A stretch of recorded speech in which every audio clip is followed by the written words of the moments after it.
Hey, welcome back, and we're in the further saga of the AMK 148 scale Kfir kit that I've been working on. From where I last left off, I think I finished puttying, priming, and I was getting ready to paint. Well, here's the progress I've made so far. This is what we got. I'm in the decaling stage. I finally made the commitment to the paint. I used the Life Color Light and Dark Ghost Gray scheme. Now, I've mentioned a few times about Life Color, which is pretty good for single action. Double action I'm still getting the hang of. Well, I applied the color scheme, and for some reason it didn't quite pan out as I expected. As you can tell here, usually there's a distinct difference between the two grays. The Dark Ghost Gray is a little darker. For some reason it didn't quite come out that way.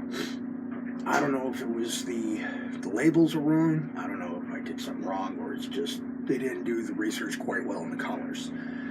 But I was kind of disappointed, but I was too lazy to do a repaint, and I didn't feel like stripping it, so I just left it as is. I let it dry for a couple days. The reason why I let it dry for a couple days is because I was using this. This is what I use for most of the time. I've mentioned this in previous videos that I'm working on, the Future Gloss Coat. Actually, Future Floor Finish. I stand corrected. Future Floor Finish. I've mentioned this a few times in a few videos. I gave it a couple days, and one thing I've learned about Life Color is if you apply that Future on too heavy, it'll suck it right in, and that's what you don't want it to do. So what I did was I gave a couple dust coats. I just let dust first coat, it was a little tacky, dusted the second coat, and it worked out a whole lot better than I'd done in previous attempts after using Life Color paints. And it actually worked quite well in my favor. So this is the result I got with the gloss. And once the gloss was done, I set it aside to dry, work on other projects. Not so much projects, I worked on the other things. Like I did the landing gear, as I mentioned in the last video. I also did the ordnance. I finalized the ordnance. As you can tell here, I'm using AIM-9D sidewinders, which I have from Hasegawa weapon set. Distinct difference, check the fins. These are actually U.S. Navy versions right here. Navy designed this. It has a burn rate of, I think, 60 seconds before it runs out of fuel. Don't remember offhand, but Israel did use those during that time because I didn't feel like using Python 3 missiles. I mean, it was... And I've seen a photo where it actually carried Sidewinder, so I went with that. And same thing with other two bombs. I used Mark 83 bombs, which are right here. I'll be using these on the fuselage pylons.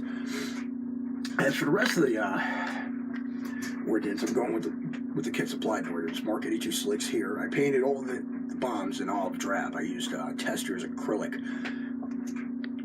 which is right here, which is what I used. I still haven't really found the right olive drab yet in acrylic.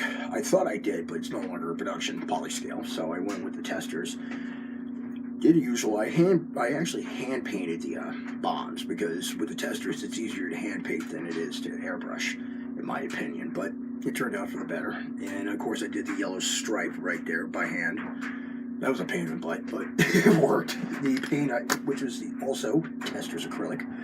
I've had this thing since I picked it up. 16 years is a long time.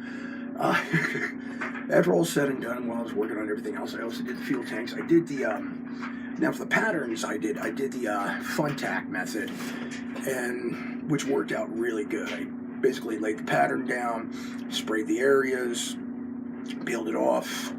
It's good to go. However, word of advice, don't leave it on too long, the fun tack too long, because if you do, you might have the area darker than the rest of it.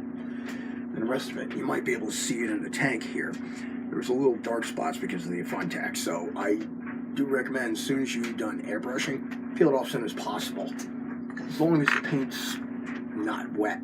I also did the pattern up here. I used Testers for sand and dark tan for the pattern. For some reason, the Kfir tanks didn't have the same pattern as the rest of the airframe. Why, I don't know. I guess just to save time. Red tip, problem solved. I went with the fins, of course. Problem solved on that. Knopgotch is ready to go. I painted this overall gray. Light Ghost Gray. I did the bomb release mechanisms here in gunmetal. Actually, not gunmetal, metallic gray from Tamiya. And anything else that I do? Nope, that should be it. I also painted the rest of the pylons that were carrying the bombs and whatnot with usual light ghost gray and metallic gray. Now, after I got done with everything said and done, let the future floor finish dry and fully harden, I actually started doing the decaling, which I have been doing. Let's see if I can find the decal sheet. Here it is. Here's the sheet from AMK. I was actually pretty impressed with how they laid down and how they're opaque and in register. I mean, I wasn't very fond of how they were printed. They're a little on the rough side. I'm still working on this in the process, but it laid down very well. And I was kind of concerned about how they would react to Filzys, which is my usual go-to for most decals, because Filzys is a very strong decal setting solution. Let's see if I got the bottle here, which is right here in my hand. This is great for like difficult decals, particularly when you get decals from like Revell, Germany, or even high decal line out of Poland, because the way they use the carrier film they use, it's more of a, I forgot what it was called, but it's different as compared to that. Sometimes you get decals that are just difficult to deal with. So I started applying the decals. I'm not quite finished yet. I've still got the underside to do. There's a lot of stenciling I guess still got to add on, but I got most of it on, as you can see here on the top side. What I did, I used the microscale method, of course. I used decal set for where I was going to place the decals. I let it sit for a little bit, soften up the decal, and then I blotted any excess away with a paper towel. And once I was done decaling, when I had the decal, I went through the microsol. I'm glad I did, because the decals actually responded very well to the microsol, and it's a much more gentler solution. But the microscale method is probably the best you could ever use when you're dealing with decals, because of how they work. Now, the microsol and the microset are a solution which actually causes the decals to conform almost like paint. Makes it much more realistic, and also makes it easier to apply a flat coat or anything else, because it won't interfere with anything. That's why I use it a lot. I started using this in my early years of the hobby, and now I've got the hang of it about 5-6 years in. Once I got the hang of it, it was really easy. And as you can tell, it literally conformed the decals right to the surface, which is what I wanted in the first place. But I'm really happy how the decals are responded to everything, so I'm glad it didn't go with Filzys. Put that aside to dry. I still got to put a gloss coat on the ordnance and the fuel tanks. Otherwise, I got everything gloss coated. So hopefully the next video, I'll tell you at the point I'll probably be doing the wash. I'll probably have the wash on. I'll probably have a flat coat on it, and after that I'll be doing a final assembly and trying to get all the fiddly bits on. There is a lot, like I said before when I was building this, there's a lot of vents on this. There's also a lot of antennas, and as well as scoops and vents and other things on the Kfir, but which is kind of expected, because I didn't realize how many parts there were.